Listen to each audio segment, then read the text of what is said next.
चलो भाई, pinch of snuff is a new chapter for you. I am going to start a new chapter, pinch of snuff. Pinch of snuff एक नया chapter जो है मैं तुम्हारे सामने पेश करने जा रहा हूँ, ठीक है. तो हमें लगता है कि तुम्हें शांति से सुनना चाहिए, क्योंकि this chapter is very interesting and I am going to start the chapter pinch of snuff. ठीक है. इस चैप्टर को लिखने वाला है मनोहर मालगोंकर. ठीक है. किसने लिखा है बताओ? मनोहर मालगोंकर. इस चैप्टर को किसने लिखा है बताओ? मनोहर मालगोंकर ने. इस चैप्टर को लिखने वाला जो पर्सन है उसका नाम क्या है? मनोहर मालगोंकर. मनोहर मालगोंकर ने इस चैप्टर को क्या किया है? लिखा है. तो चलो इसका क्या है इंट्रोडक्शन को जानते हैं. समझ रहे हो? पिंच ऑफ सन ऑफ के बारे में, पिंच ऑफ सन ऑफ की कुछ स्टोरी को हम जानते हैं. पहला इंट्रोडक्शन, पहला बात यह है कि मनोहर मालगोंकर का बर्न, बी माने होता है बर्न. यहाँ बी के मतलब क्या समझेंगे? बी फॉर बर्न समझेंगे. कि मनोहर मालगोंकर का बर्न हुआ था 1913 में. कब हुआ था? 1913 में. Is well non. अब इनको जाना, वेल नॉन देखो, वेल माने क्या था? अच्छा. नॉन माने जाना माना. इनको जाना जाता था. मतलब ये जाने माने क्या थे बताओ? ये नोवेलिस्ट थे.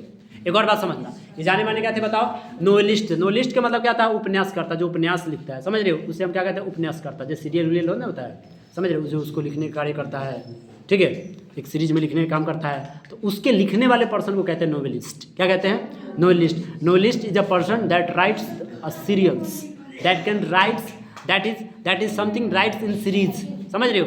जो कोई चीज़ को सीरीज में लिखता है, ठीक है, तो this is the person that you can say, that you can novelist. तो ये बताओ, तो ये क्या थे बताओ? नोवेलिस्ट थे. जाने माने. नॉन के मतलब क्या होता है? Well non. नोवेलिस्ट का मतलब हुआ जाने माने, एक प्रसिद्ध. क्या थे बताओ? नोवेलिस्ट थे. एंड उसके बाद एक और बात बता रहा है, शॉर्ट स्टोरी राइटर. और छोटे छोटे कहानी को क्या थे बताओ? लेखक थे. राइटर मैंने तो समझ रहे हो, लेखक. स्टोरी माने होता है कहानी, और शॉर्ट माने छोटे मोटे कहानी के क्या थे बताओ? लेखक थे. शॉर्ट स्टोरी राइटर का मतलब क्या था? छोटे मोटे कहानी के लेखक थे. कौन थे बताओ? मनोहर मालगोंकर. तो मनोहर मालगोंकर जो थे, छोटे मोटे कहानी के क्या थे बताओ? लेखक थे. आगे लिखा है with over 25 publication to his credit. उन्होंने अपने जीवन में लगभग 25 से, समझ रहे हो, 25 से ज़्यादा पब्लिकेशन की किताबें लिखा है अपने जीवन में. मतलब इनका 25 से ज़्यादा किताबें इनके जीवन को श्रेय जाता है. बात समझ रहे हैं? मतलब होता है, लिखा है with over 25 publications to his credit. उनके मतलब उनके क्रेडिट, समझ रहे हो? मतलब 25 किताबें, बात को समझिएगा, 25 किताबें उनके जीवन को श्रेय जाता है. बात समझ रहे हो? आगे इन्होंने लिखा है हिज इंपॉर्टेंट वर्क्स. उनका महत्वपूर्ण कुछ कार्य है. बात को समझिएगा. देखो, all lines is very important and I tell you that you pay attention for the listening all the lines very carefully. ठीक है. तो हमें लगता है सभी लाइन्स को बड़े ध्यान से सुनो, क्योंकि this lines is asked in your board exam. समझ रहे हो? तो ये जो लाइन जो मैं तुम्हें पढ़ा रहा हूँ, ये तुम्हारे बोर्ड एग्जाम में पूछा जा सकता है. This is just not normal lines, this is just standard lines. तो so I tell you that you try to listen all the statements carefully. Right? समझ रहे हो? तो इस तरह से तुम्हें होना चाहिए. तो देखो, हिज इंपॉर्टेंट, उनकी जो महत्वपूर्ण कार्य है. किनके महत्वपूर्ण कार्य की बात हो रहा है बताओ? मनोहर मालगोंकर के जो महत्वपूर्ण कार्य. इंक्लूड मीन्स शामिल है. इंक्लूड मीन्स क्या है बताओ? यानी 25 किताबें इनका, देखो 25 किताबें इनका पब्लिकेशन है, ठीक है, लेकिन उसमें भी महत्वपूर्ण किताबें की बात कर रहे हैं. कुछ खास किताबें जो कहीं ना कहीं तुम पढ़ोगे तो चेंजेबल लाइफ रहेगा. तुम्हारा जीवन चेंज हो सकता है, बहुत सारा तुम्हारा ब्रेन चेंज हो सकता है. समझ रहे हो? तो ये चीज़ें हैं. तो उनका महत्वपूर्ण किताबें, हिज इंपॉर्टेंट वर्क्स, उनका महत्वपूर्ण कार्य है. उनका इंक्लूड मीन शामिल है. पता है? सबसे पहला डिस्टेंट ड्रॉप.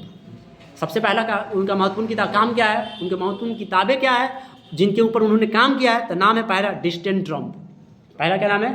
Distant drop. दूसरा के बाद द प्रिंस. दूसरा. तीसरा के बात करो अ बेंट इन द गंगेज. तीसरा. चौथा की माफ़ करना, अ बेंट इन द गंगेज ये है. और उसके बाद बॉम्बे विवेयर. लास्ट 5 किताबें आपने सुन लिया. क्या सुना आपने? सबसे पहला बताओ. Distant drum, princes, the princes, the bend in the Ganges and Bombay विवेयर.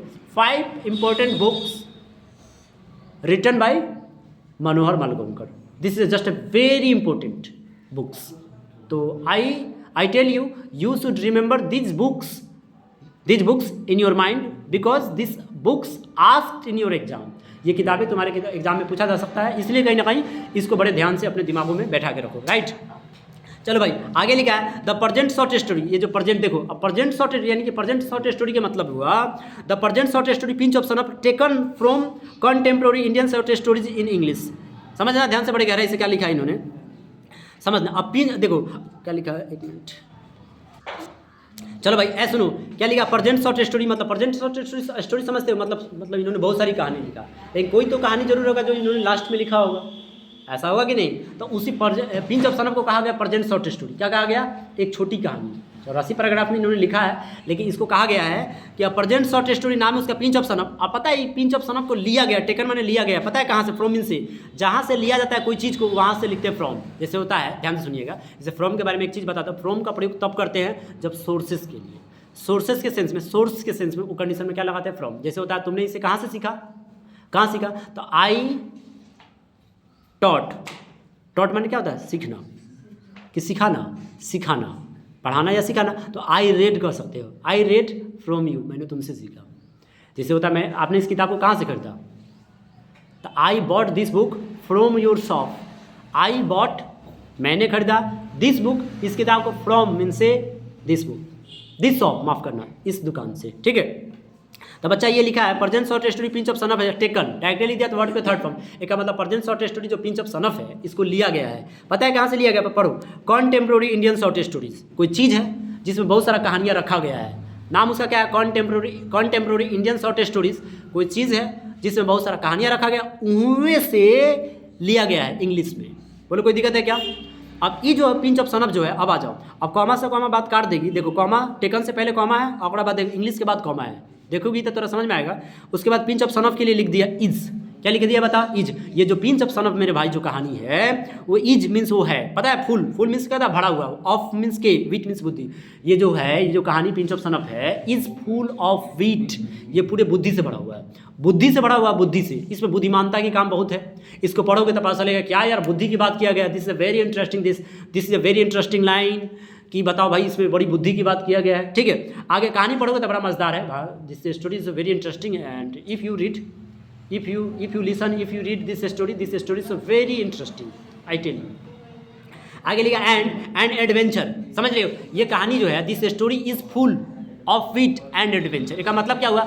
ये जो कहानी है ये बुद्धि और साहसी कार्यों से भरा हुआ है। Please listen to my statement carefully, समझ रहे हो? ये जो स्टोरी है, this story is full of wit, ध्यान सुनो ये भाई, ध्यान सुनो, दिस स्टोरी इज फुल, यह कहानी भरा हुआ है पर इस विट से। विट मीन्स क्या होता है बताओ?